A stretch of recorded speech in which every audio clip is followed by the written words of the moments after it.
Everyone wants it, dreams of it, schemes for it. A lot of people have dreams of unlimited wealth. You can just print as much money as you need. To feed the frenzy, the U.S. government is making it. We use tons of paper, tons of ink a day. Counterfeiters are faking it. We have a problem that is worldwide, it's global. And thieves are taking it. There was an employee who had an artificial leg, and over a period of time would place gold bars in the leg and walk out with them. Uncover the need and greed for green.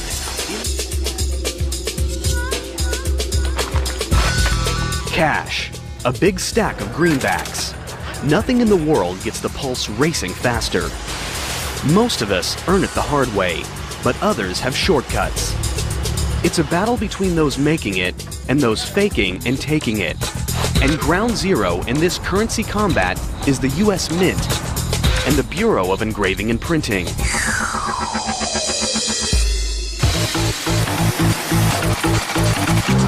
These two branches of the United States Treasury crank out over $650 million worth of bills and coins a day.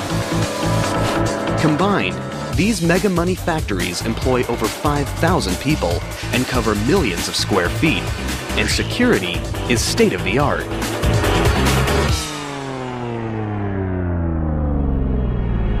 But where there's money, there's trouble.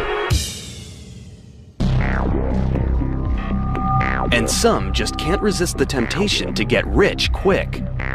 One man dreamed up a scheme so outrageous it would go down as one of the biggest, boldest counterfeiting operations in United States history. His name, Wayne Victor Dennis. His goal, to become a multimillionaire, literally overnight. Now, he's about to reveal his secrets on camera for the first time ever. Well, counterfeiting has always been kind of a dream way in the back of my mind. I think a lot of people have dreams of unlimited wealth, where you can just print as much money as you need. 1991, Wayne Victor Dennis sets his plan in motion. The first step? It takes money to make money. So Dennis empties his savings accounts and borrows whatever he doesn't have to pull together his target budget of $50,000. Next, he contemplates what denomination to counterfeit. I chose $20 bills because hundreds get scrutinized too easy. 20s, I know that people just accept them like they're nothing. They'll just take them and throw them in their cash register drawer. First, Dennis needs a place to print the counterfeit bills. He rents a house from his uncle in South Florida. He soundproofs a secret room, then moves in a 750-pound offset press that he picked up from a printing supply house. It's a machine he knows nothing about, but that's not going to stop him now. What was supposed to be a 2-year vocational school, I taught myself in 2 weeks through experimentation. Dennis now begins the plate making. Using a stationary camera, he photographs 4 brand new $20 bills. It's at this stage when Dennis knows he's crossed the point of no return. Once you start photographing the money and you have negatives, then that's when you start getting nervous, because now there's evidence against you. The next step? He needs paper, but not just any paper. It has to have the distinct weight and texture of money. Unfortunately, the only paper that has no watermarks is standard typing paper. Without paper thick enough to pass as cash, Dennis's counterfeiting scheme could be shut down way before payday. But he's persistent. He comes up with an idea, a chemical solution, his own concoction that builds the paper thickness to 24 pounds, the weight of real currency. Now, what about the ink? I had to figure out some way to get that paper colored green like currency. But the color of money isn't easy. The wrong shade could send him to the slammer. Dennis is determined, though, to get it right, so he takes his biggest risk yet. He actually cuts off the corner of a real bill and sends the tiny sample to an ink manufacturer. A bold move that could be his biggest mistake. And I figured Secret Service would be knocking on my door right shortly thereafter. Days go by. Dennis's mind races with fear. Will the ink or the feds arrive at his doorstep? To his relief, it's the ink, in the perfect shade of green. Dennis is ready to roll. The toughest part, getting the paper to look and feel real, was accomplished, and I was very excited, and I just felt I was rich. But surprisingly, not every greenback off the press is a masterpiece. There are smudges, double prints, misprints. There's plenty of trial and error, because one error will send him straight to trial and jail. Dennis needs the bills to be perfect. I had probably about $250,000 of wasted counterfeit before it started looking very spendable. Once they pass his scrutiny, Dennis goes for the jackpot and prints up million after million in bogus $20 bills. And eventually, one by one, then 20 by 20, then hundreds of bills start pouring out, each more perfect than the last. He tallies up his production, $11,750,000. The short answer to what it feels like is to watch $100,000 a minute come out of the printing press is very exciting. It comes out so fast it looks like a blur. And that's a lot of money. It's the instant rush of becoming an instant millionaire. But the cash isn't ready to spend just yet. The bills need to look worn. The solution? That came during laying in bed before sleep. I would think of all the intricate details. Dennis creates his own chemical aging process with coffee grinds, starch, and distilled water. And then on a marble tile, wearing surgeon gloves so you don't leave fingerprints, you would ball the money up. Then you'd have to take them back out one at a time in just one sweep with the hot iron on the same marble tile. And that would set the starch, and that would set the wrinkles. Now, after 6 months of non-stop work, Wayne Victor Dennis is ready to cash in. With the assistance of his girlfriend, he takes $100,000 in 20s cross-country on a counterfeit cashing tour. They have a strategy. Stop at fast food restaurants, use their fake 20s to buy a soft drink, and get real cash back. It's one thing to print money in a basement. It's another to pass it off face-to-face. Dennis still remembers their first stop. I can help you. Can I just have a small Coke, please? That's it. Want to later the person that's Thank you. It was very nerve-wracking. I have to say I had a drop of sweat coming off my forehead. My hand shook like a leaf in the wind, and I handed her the money shaking. She put it in the cash register and gave me back my change. I was still shaking, but it was right then I knew that it was going to work, and I was an instant millionaire. Now I'm $18.88 richer. The success intoxicates Dennis, sending him and his girlfriend on a spree across the country. One thing that I thought was pretty ingenious was to leave some of the counterfeit at grocery stores, throw a little out the window at nighttime so people would find it and they would cash it in places I would never cash it. So therefore the Secret Service couldn't say a pattern. Finally, they pull into the ultimate money mecca, the bright lights and big greed of Las Vegas. I figured if we can pass it in Las Vegas and not get caught, then we can pass it anywhere. Because the change persons in the casinos, that's all they do 8 hours a day is handle money. And it passed quite nicely, about $4,000 an hour they were able to funnel through the casinos. Dennis and his girlfriend become instant high rollers. At first, Alexa and I were cashing the counterfeit through the casino, and we're playing 21 and roulette and getting change from the cashiers. We're making great money. Flush with success and fatigued by the hard work of making millions, Dennis and his girlfriend decide to take a break. So we decided to go upstairs to the mezzanine where they had arcade games. Ironically, it's when they let their guard down that the stakes get their highest yet. Dennis passes off a counterfeit 20 to a teenage employee at an arcade game. She's not experienced with big cash, but she has a nervous habit that's about to expose his entire operation. She was tearing the corners off of all the bills, and when she tore the corner off one of my bills, she noticed it was white inside. I did not put enough alcohol in the ink to bleed it through the paper, so it was white inside. She called security without alerting me. Dennis is immediately backroomed, but he's prepared to face off with the feds.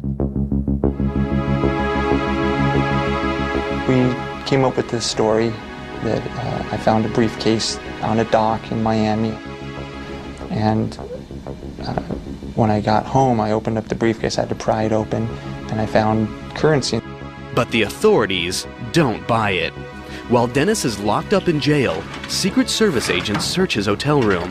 They find the smoking gun, a logbook that describes every incriminating detail of the operation. Then I knew we were pretty much finished. That logbook, that was the damning factor. Counterfeiter Wayne Victor Dennis thought he could create his own mega money factory, but he was tripped up by the saturation of the ink and the quality of U.S. Treasury paper. The real paper comes from Crane & Company of Dalton, Massachusetts. They've been making special paper for U.S. currency since 1879. Their product is unlike any other paper in the world. A U.S. currency has that feel of strength that you can snap and feel. The recipe for making paper nearly impossible to counterfeit is top secret. But here's a hint. Most paper is made from wood. Crane & Company's currency stock is made from cotton and linen. The 8-step process begins with 6,000 pounds of cotton. It's loaded into a giant boiler and pressure cooked for 2 hours.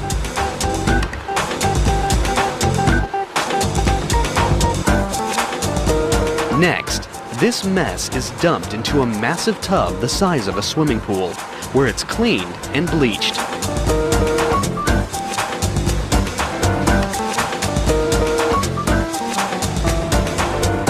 The raw materials are pressed, then dropped into giant blenders called pulpers.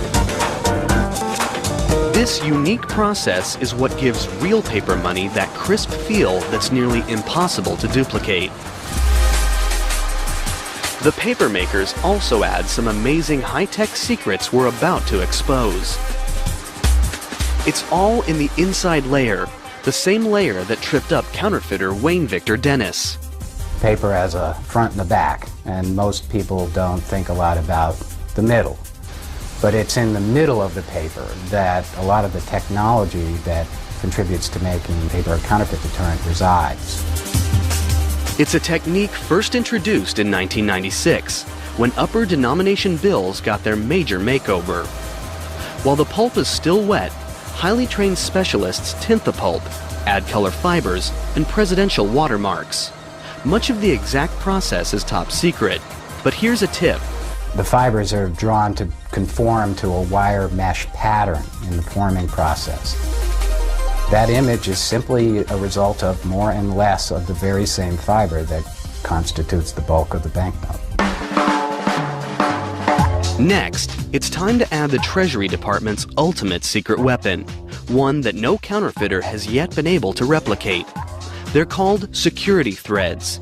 Each of these threads has microscopic numbers on them, 42 thousandths of an inch tall, denoting the bill's value. Using transmitted light, the text is clearly visible, but copiers and counterfeiting machinery that use reflective light see nothing.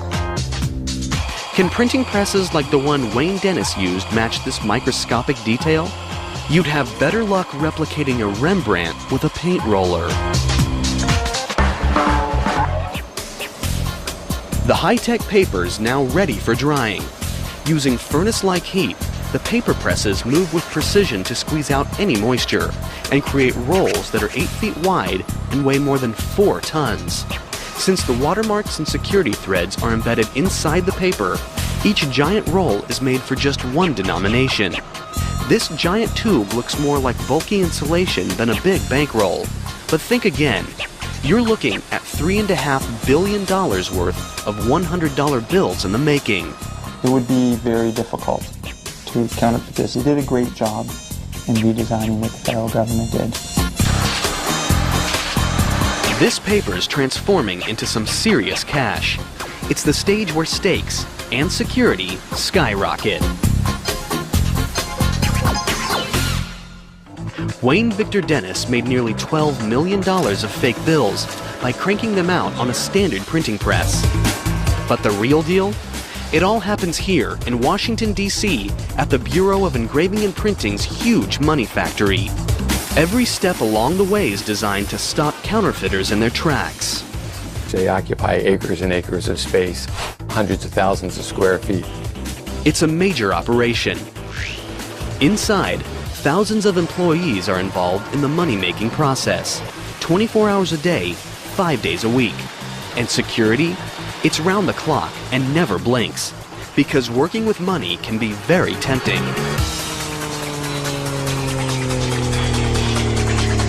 You've worked here at the Bureau for more than 2 or 3 weeks and it still looks like money to you. It's probably not a good job for you. In God we trust might be the motto on money, but at the Bureau, trust is something they take very seriously. From the minute anyone walks through the door, they are searched, scrutinized, and watched by vigilant state-of-the-art security systems. Each morning, as employees arrive for work at the imposing Bureau of Engraving and Printing factory, they must pass through special magnetometers that screen for any hidden weapons. Security is so severe that cameras of any kind are immediately confiscated at the door to prevent would-be counterfeiters from stealing secrets or anything else. Once inside, a complex identification and scanning system tracks employees' movements everywhere they go. Motion detectors and alarms are placed strategically in key locations to prevent unauthorized access. The building is broken up into very specific security zones so that only those who are authorized to be in a specific zone have access to that. For extra security, many employees work behind steel cages where they are monitored by cameras. We have one of the largest closed-circuit TV systems in the world. With employees under non-stop surveillance, the Bureau now focuses on their biggest task, thwarting counterfeiters. The high-tech paper is just the beginning. There are 6 steps in engraving and printing, and each one makes the bills harder to copy. It begins with a simple piece of steel that is transformed into a remarkable engraving. It's an old-world craft that takes talent, patience, and experience. All of the Bureau's engravers go through a 10-year apprenticeship, and their final product can take hundreds of hours to complete. For counterfeiters who want to get rich quick, there are no shortcuts. Oh, it takes a very special person to be an engraver, I think. It would drive most people mad, sitting here hovering 3 inches above a piece of steel, just making one tiny little dot at a time. And what are the images? There are presidential portraits, but there also have been some unusual and perhaps unexpected images. Let's take a look at the $1 bill and break down the design. There's the famous pyramid with the eye. It's a Masonic symbol. Many founding fathers were Masons. The pyramid's unfinished, which represents the nation in its early stages. And the eye? For the Masons, this refers to the all-seeing eye of God. And what about the dollar sign itself? This symbol has been linked to everything from the serpent cross to the astrological symbol for the planet Mercury. And the eagle? It's said to represent Congress. In the right talon, it grasps 13 arrows, and in the left, an olive branch with 13 leaves and 13 berries. This represents the power of Congress to lead us into war or peace. One of the more recent design additions is causing enough controversy to make it to the courtroom. Back in 1955, Congress passed a law requiring the inscription, "In God We Trust," to be added to the US dollar. 50 years later, in November 2005, Michael Newdow, a Sacramento doctor, lawyer, and atheist, filed a federal lawsuit claiming that the motto was an unconstitutional endorsement of religion. Since it's a law, it's really not a discussion point. To change that would require that all the plates be redone and would therefore add to the cost of currency. Bill design has its symbolic history, some say even mystical, but it's also very practical when it comes to thwarting counterfeiters. These hand-carved engravings are a brain-twisting, eye-popping, intricate network of fine lines and tiny dots nearly impossible to accurately copy. That's why I'm working here in the first place, because it's very, very hard to replicate a hand engraving where every single line, dot, and dash is paid very careful attention to. It's designed to foil forgery.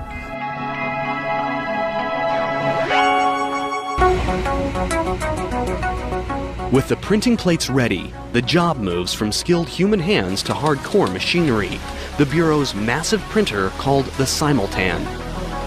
This mechanical giant is over 3 meters tall and weighs nearly 46 tons. It's the only press in the world that prints both sides of a sheet simultaneously, something that counterfeiters can't easily replicate. Its job: stamp in some key images, the subtle peach and green stripes, the 20 USA banner, and the nearly invisible 20 numerals. After the ink dries for 72 hours, the Bureau's ready for the next step, the intaglio engraving press. It literally pushes the paper into the ink-filled grooves of the plate. It's the process that gives money that raised look and feel that's so hard to copy, something no color copier in the world can accomplish. The intaglio press prints one side at a time. The back side is first, the green back side. It needs another full 3 days to dry, or else. And you can see how running your finger across it with just a little pressure will move the raised ink off and smudge it pretty good.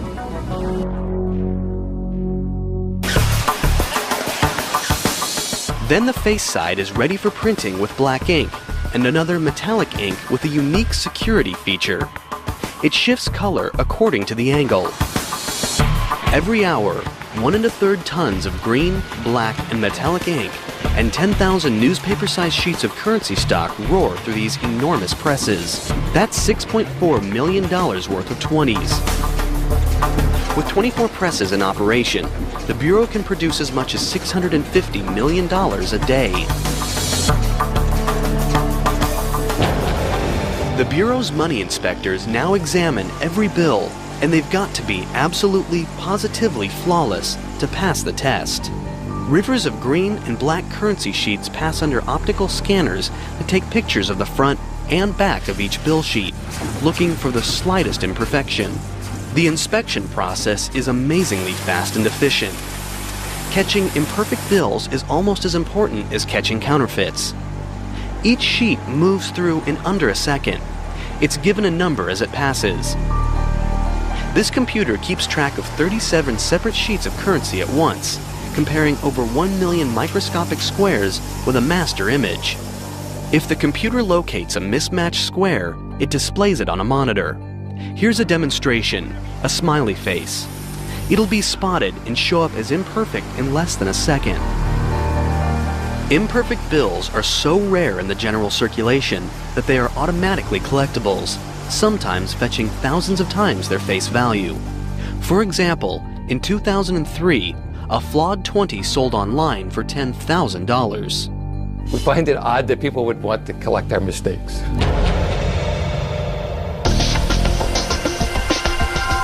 Once they pass inspection, the Bureau adds the Treasury and Federal Reserve seals and the bank and serial numbers to the uncut sheets of money.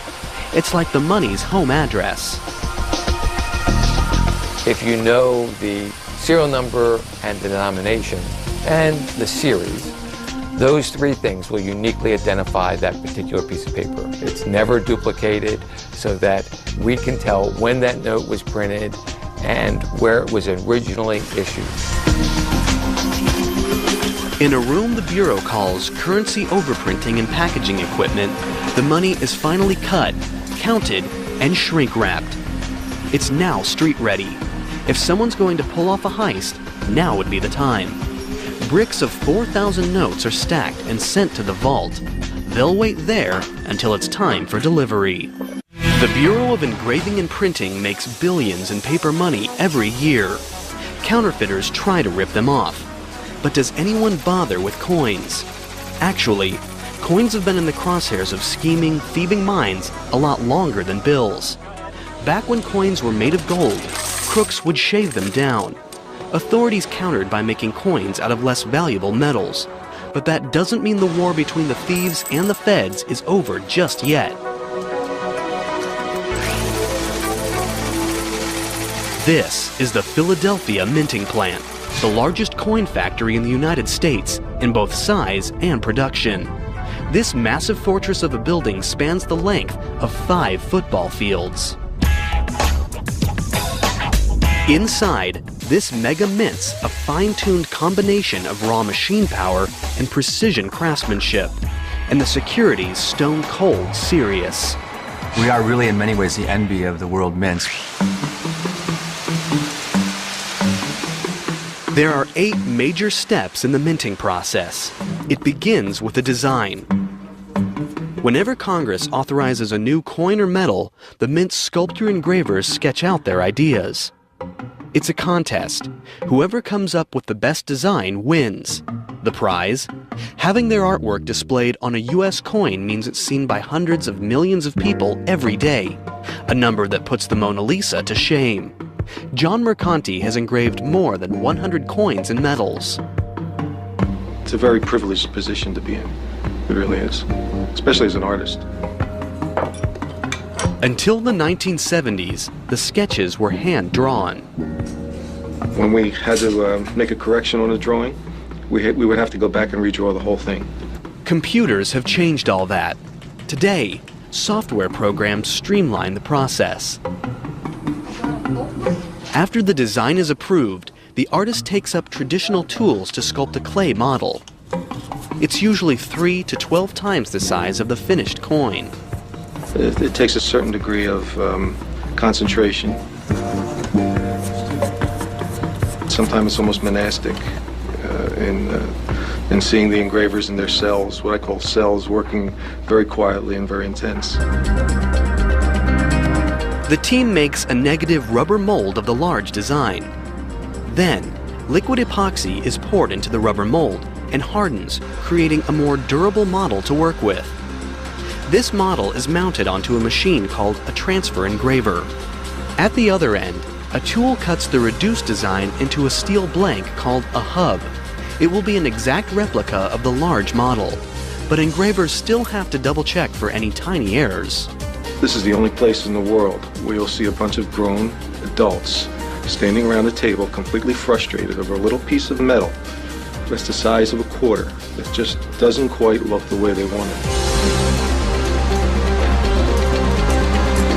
Once perfected, dies, 2 pieces of steel that will stamp the design on the coins, are made from the master hub.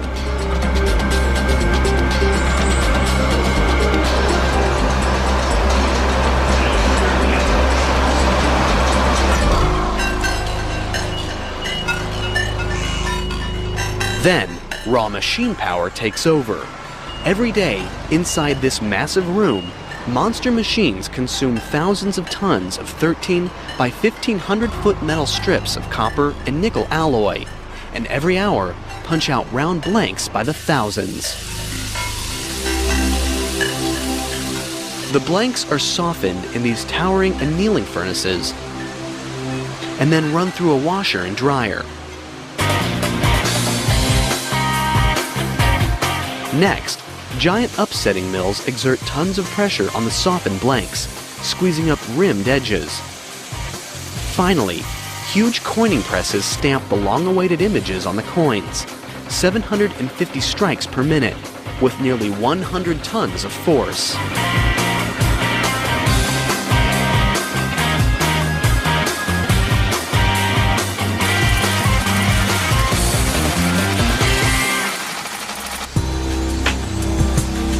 The coins are spot-checked for errors.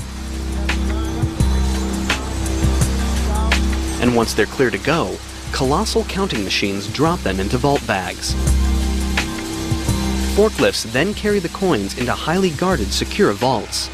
At the end of each workday, the Mint has created another 80 million coins worth $3 million. Counterfeiters don't typically bother with quarters, dimes, and nickels.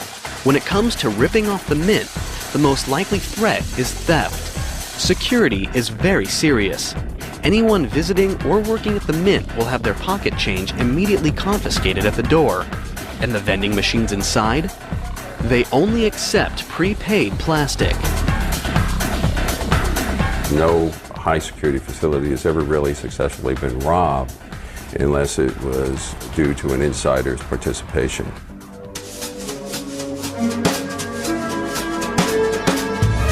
Over the years, the Mint has witnessed some of the strangest inside theft jobs ever. For example, there was Orville Harrington. In 1920, he was a $4 a day worker who couldn't resist the temptation. He took advantage of a unique personal attribute, a hollow wooden leg. It was the ideal place for hiding bars of gold. Over several months, he managed to hide and steal 53 bars. The value at that time? $80,000. The value today? $750,000. But Harrington was eventually apprehended when a coworker got suspicious. His sentence? 10 years in the slammer.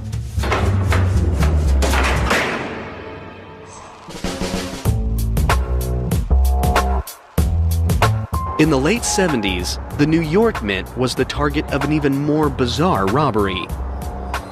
That facility actually refined gold. So you would see gold in all different states of finish in 7-ounce bars and just bulk little clumps and in BB type size. So it was all over the place. It looked like Willy Wonka chocolate factory for gold. An employee came up with a deviously simple scheme that took advantage of a weakness in security checks. His key attribute was his height, and all he needed was a newspaper.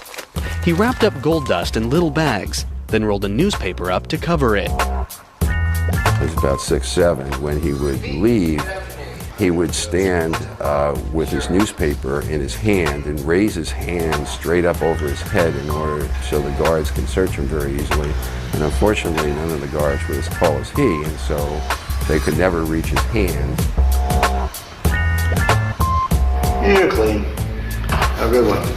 You bet. Thanks. Today, it takes more than wooden legs and wrapped up newspapers to steal from these highly guarded facilities. They've got their own armed police force whose job is to protect over $100 billion in gold, silver, and coins. The Mint police go through vigorous training, including SWAT and anti-terror measures. The bottom line is preventing crooks from getting inside in the first place. Working around money means you have to make sure that the people are honest. And before they're hired, we make sure we check them thoroughly. And make no mistake, at the Mint, everything gets checked, from backgrounds to back pockets.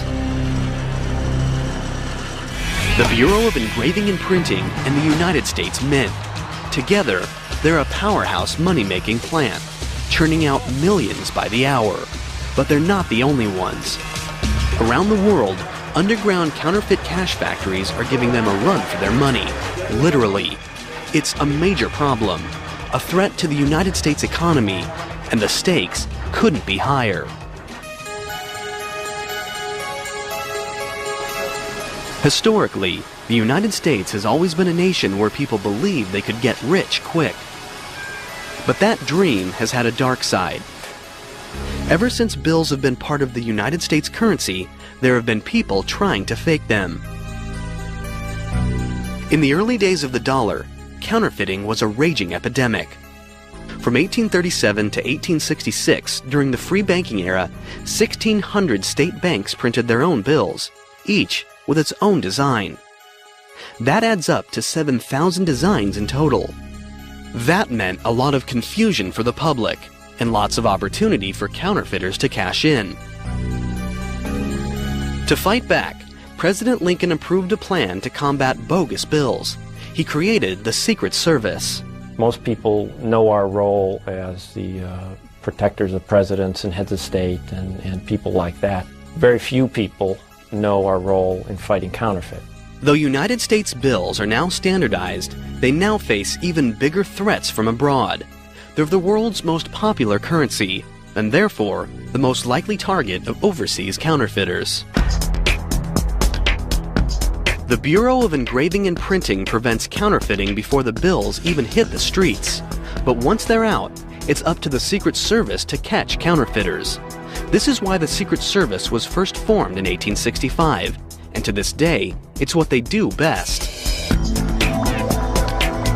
The Secret Service has many tactics to track down counterfeiting crooks, including this library of nearly 23,000 fake bills.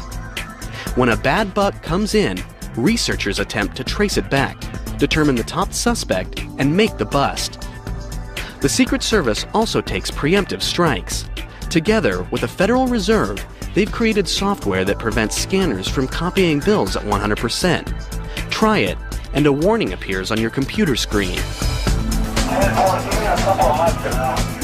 The fight against counterfeit's not all high-tech. Secret Service dogs can sniff out more than drugs. We trained 12 dogs down there to detect counterfeit money by smell. It's based on the drug detection dog program that most people are familiar with. And sometimes, the hunt for counterfeiters takes the Secret Service to some of the most dangerous locations in the world. Colombia, known for its drug cartel, has another illegal and highly profitable export. In 1998, the Secret Service launches a joint mission with the Colombian National Police to find these secret counterfeiting rings. They'll have to travel deep into western mountainous terrain. It's a dangerous mission that could turn deadly. They search in vain for 2 years. Then, in November 2000, they encounter a banana plantation. Once they search the modest cinder-block shelter, they uncover more than produce. The Secret Service has just stumbled into a counterfeiting hotbed. They confiscate printing equipment, including a large press, negatives, ink, and sheet after sheet of 20s and 100s. The people there are true printers. They take a little bit more time. They try to get the paper a little bit closer. They try to get the inks closer. They'll try to counterfeit some of our security features and those kinds of things. They've caught the counterfeiters, but how many of their bad bills have hit the streets? After matching the style of the money in the room to illegal currency that had been pulled out of circulation, the Secret Service determines that this small bunker had been in operation for 10 years, churning out $3 million in phony bills every week. It was a major bust, but it was only the beginning. Authorities estimate that hundreds of these hidden money-making factories are scattered throughout the country. It's an underground war that the Secret Service still fights today. We have an office in Bogota. We work closely with the police forces down there. And together, we have made a significant dent in the amount of counterfeit money. The United States Mint and the Bureau of Engraving and Printing's job is to manufacture mega money. It's a high-stakes, high-security operation designed to stop counterfeits and theft. But once the money is ready to enter circulation, the opportunity for danger is even greater. When money changes hands, anything can happen.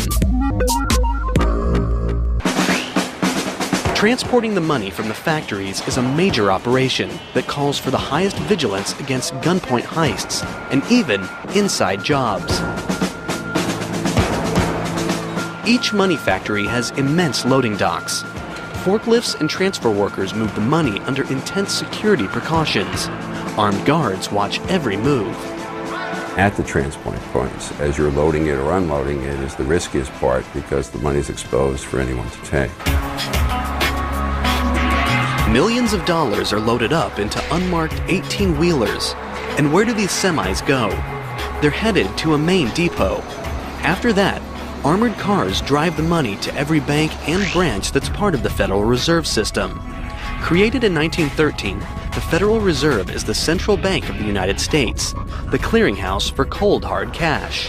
It was created after a series of financial panics and financial crises that occurred in the late 19th and early 20th centuries. In these crises, people got concerned about their deposits at their local commercial banks. Today, there are 12 Federal Reserve banks nationwide, each serving a specific region of the country. The Federal Reserve is an intermediary between banks that have more currency than they need because they've taken in deposits, lots of deposits of currency, and banks that have a need for currency. And as that currency is deposited with us, and before it's sent out to the banks that have a need, we're like a filtering system. The Federal Reserve's giant vaults house the money until commercial banks need it. Then, armored cars take it straight to the banks. Once it hits circulation, currency passes through billions of hands. And billions of hands can do a lot of damage. An average bill circulates for 5 years before it's too tattered to go on. So how are bad bills pulled from circulation? When commercial banks receive cash, they in turn deposit it in the Federal Reserve Bank. It's here where all bills, the good, the bad, and the cruddy, come under close scrutiny. All 12 of the reserve banks have high-speed computer-controlled machines that count 40 bills a second, examining them with specially designed sensors to search for dirt, graffiti, and possible counterfeits. They send suspected fake bills straight to the Secret Service for examination. What happens to the old worn bills? They've got a date with the shredder. The Federal Reserve banks shred over $500 million a day. When these bills are shredded, they're out of circulation, and new bills are printed to take their place. But what do you do if your money is destroyed? The commercial banks won't take it, so this cash never meets the Federal Reserve's shredders. But it's still considered legal tender. So where does it go?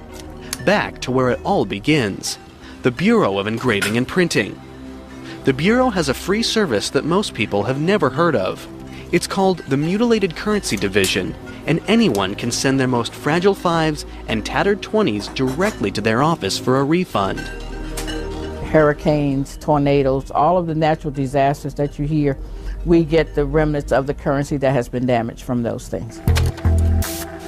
When bills first leave the Bureau, they're inspected for the slightest flaws. The messy bills that make it back undergo the same careful scrutiny. The Bureau employs 17 full-time examiners. In 1 year, they can process over 25,000 claims of mutilated currency, worth nearly $100 million. The tools? Tweezers, knitting needles, small knives, tape, and glue. It takes 6 years of on-the-job training to learn the trade. Putting mutilated money back together is like a puzzle. Examiners must be able to piece together more than 50% of each bill to give a refund. If the bills are legitimate, the Bureau will write a check for that amount. This cash was burned in a house fire. The ashes must be reconstructed. You have to go through and you have to figure out which piece goes where, what goes to what note. Handling all this money, though, can be a filthy job. These toxic bills were sent in after steeping in stagnant floodwaters. There are a lot of smells that come to this office. Smells that you probably wish you had never smelled. Between the Fed's shredders and the Bureau's mutilated currency team, over 1 billion bills are sidelined from circulation every week. Everyone dreams of having more money, so why can't the Fed just order more to be minted or printed? Money used to get its value from gold.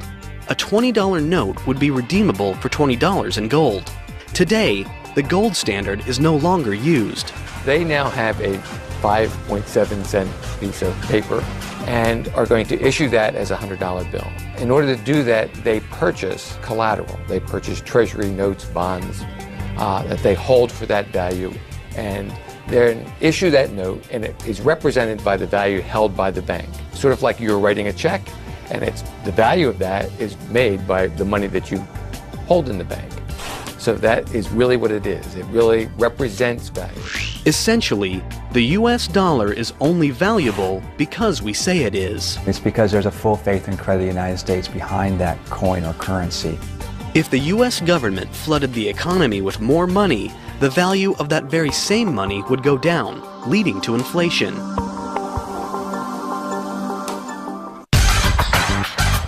Today, cash is increasingly replaced by electronic credit and debit. Is there a bleak future for money factories? Some people want to clip a branch of the money tree for good. The penny, many argue, is quickly becoming obsolete. Others, however, believe the penny is an important icon we can't afford to lose.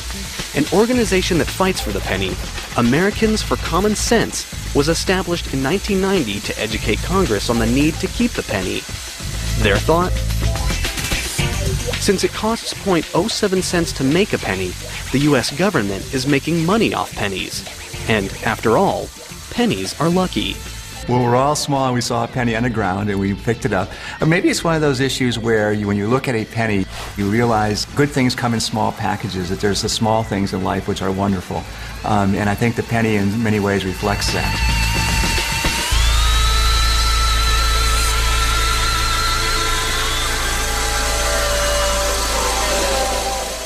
As long as there's the need to buy and sell, there's a need for money factories. The US dollar is still the most reliable currency in the world. It's up to the Bureau of Engraving and Printing and the United States Mint to supply it. This cash has the embedded high-tech tricks to stop counterfeiters, the security to get delivered into the right hands, and that crisp snap that just can't be replaced. Nothing makes you feel like $1 million, like $1 million.